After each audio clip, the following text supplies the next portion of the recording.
Wake up. No alarm clock tearing through your eardrums. No deadlines. Just the wind through the leaves and your own breath. Now look at the cold hard slap of reality. 90,000 hours. That is the life you sell. Why trade your entire youth to buy back a few measly years of retirement? Our ancestors possessed that freedom the moment they were born. Human dignity isn't a bank balance. It's the right to own your time. Are you actually living, or are you just killing your life just to work?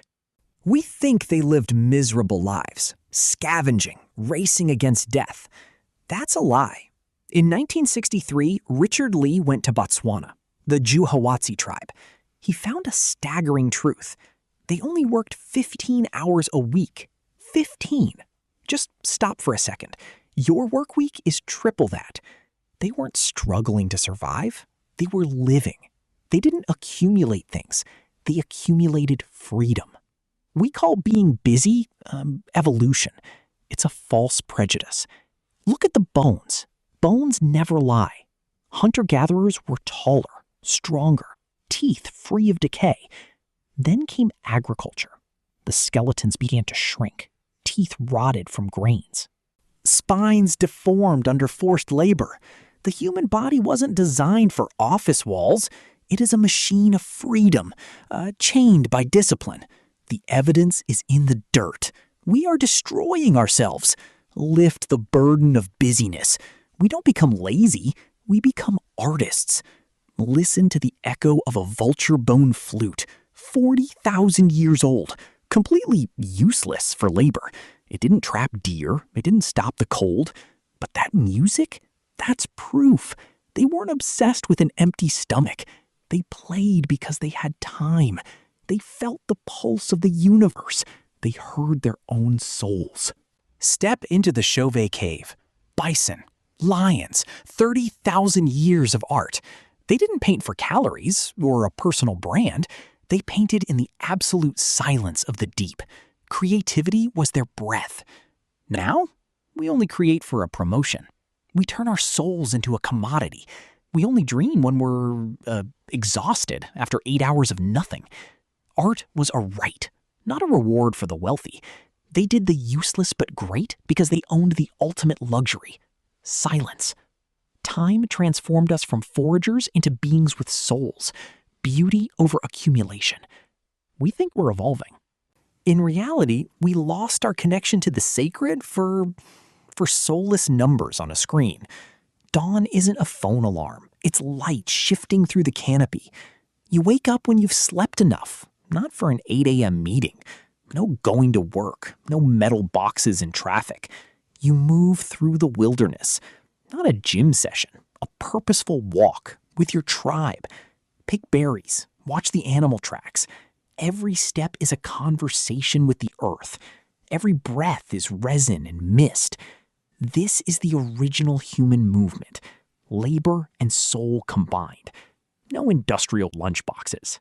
No clock-in time. Find a great tree, lie on the leaves. Let the cicadas lull you to sleep. No lunch break dictated by a clock. You rest because you need it. You stand up when the energy returns. Concrete walls vanish. Blue light dies.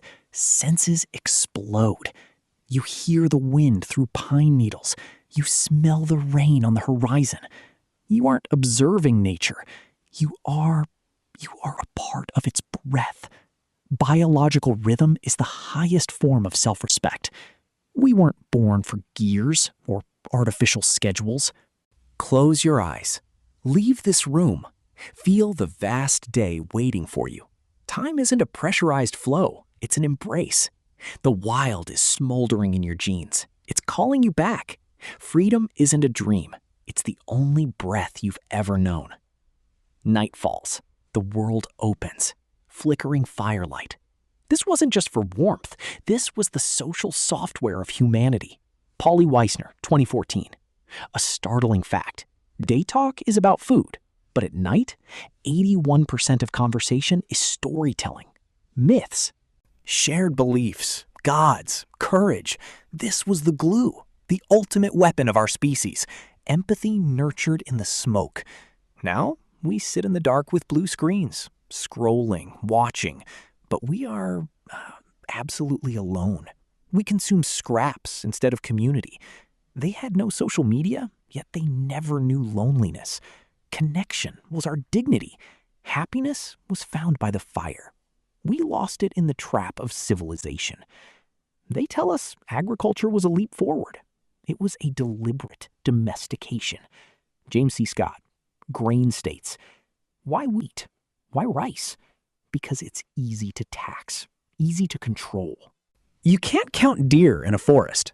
You can absolutely measure every bag of rice in a warehouse.